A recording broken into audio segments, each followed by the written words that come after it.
The memory of those days is etched into my mind, a time when I believed I was the most unfortunate soul in our small Indian village.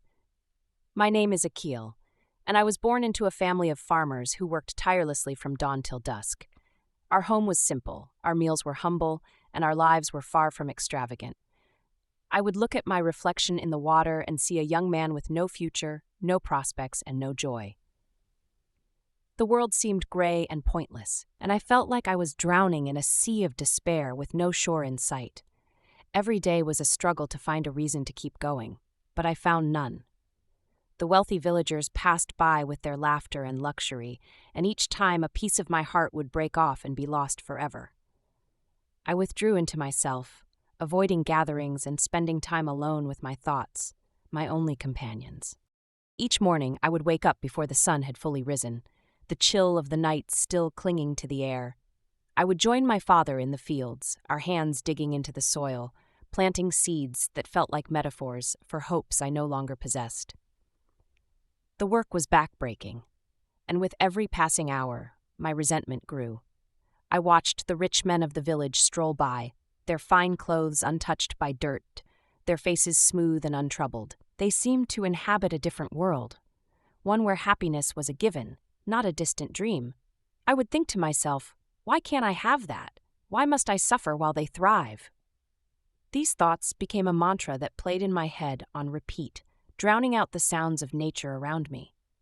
My father would occasionally glance at me with concern, but he never said anything, perhaps believing that time would heal my wounds. But time only made them deeper, and I felt myself sinking further into a pit of self-pity and despair. There were days when the weight of my sadness felt so heavy that I could barely move. I would force myself through the motions of life, but inside, I was dead. When my friends earned money or achieved something significant, I should have been happy for them, but instead, I felt a sharp pang of jealousy. Their success highlighted my failures, and I would retreat into myself, wondering what was wrong with me. I have nothing, I would whisper to the wind. No money, no happiness. Why am I always left behind?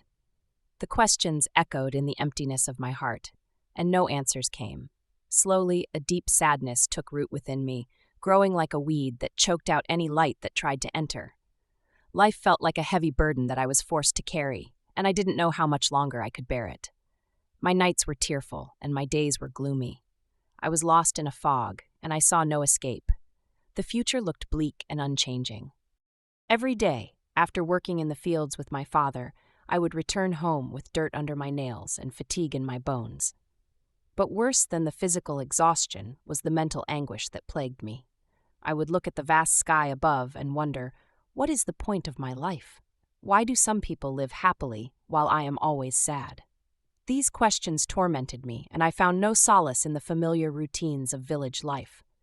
My father, a man of few words, would sometimes pat my shoulder, but his silence only reinforced my isolation. I felt like I was on a path to nowhere, and each step felt heavier than the last. The simple pleasures that others enjoyed, a shared meal, a friendly conversation, seemed like foreign concepts to me. I was trapped in a prison of my own thoughts, and the walls were closing in.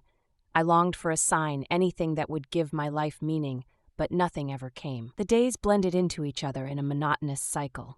I was desperate for change. One evening, after a particularly grueling day in the fields, I felt an urge to escape the confines of my home. I wandered away from the village, towards a large old tree that stood on a hill overlooking the valley.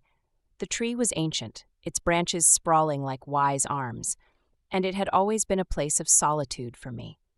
As I walked, the sounds of the village faded behind me, replaced by the whispering of the wind through the grass.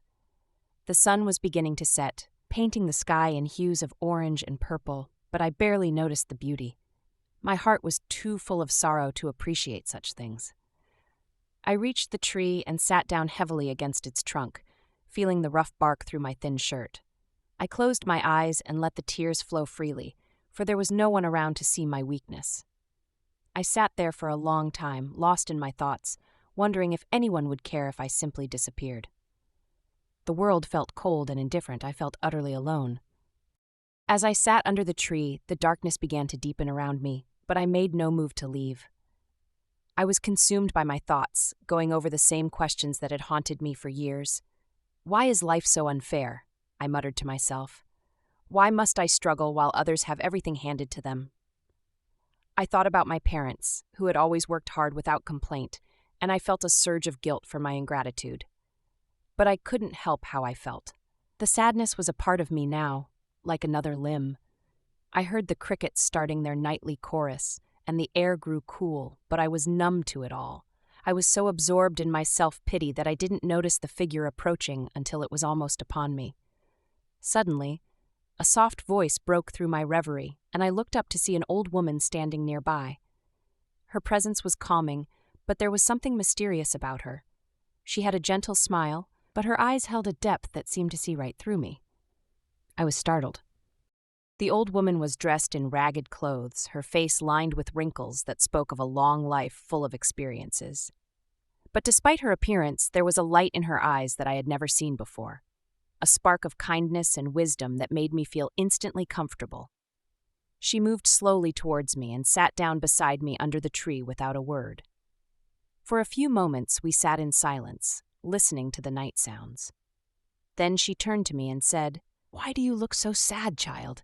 Your face, it seems like you carry all the sorrow of the world." Her voice was soft and melodic, and it felt like a balm on my wounded soul. I was taken aback by her perception, and for a second I considered lying, but something in her gaze compelled me to be honest. I knew I had to tell her the truth, so I began to speak, my voice trembling with emotion.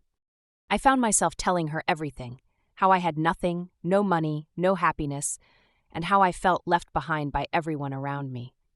I spoke of my envy towards the rich, my loneliness, and the constant burden of sadness that I carried. The words tumbled out of me like a river breaking through a dam, and she listened without judgment, her eyes never leaving my face. When I finally fell silent, she placed a wrinkled hand on mine and said, "Ah, child, the secret to a happy life is not in money or worldly things." Her words surprised me, and I waited for her to continue. "If you want to learn the secret," she said, "follow my instructions exactly for 3 days. After that, come back and tell me what you have learned." I was intrigued. This was a chance to change my life, and I had nothing to lose. After a moment's thought, I nodded. "I will try," I said. She smiled and gave the first instruction. I listened carefully. She said, "Tomorrow morning, the moment you see the sun, say thank you from your heart, then hug your parents tightly." The instructions seemed simple, almost too simple, and I wondered how such small actions could hold the secret to happiness. But I had promised to follow them exactly, so I agreed. She then stood up and walked away into the night, leaving me alone under the tree with my thoughts. I felt a flicker of hope for the first time in years, but also a sense of apprehension. What if this didn't work? What if I was setting myself up for another disappointment?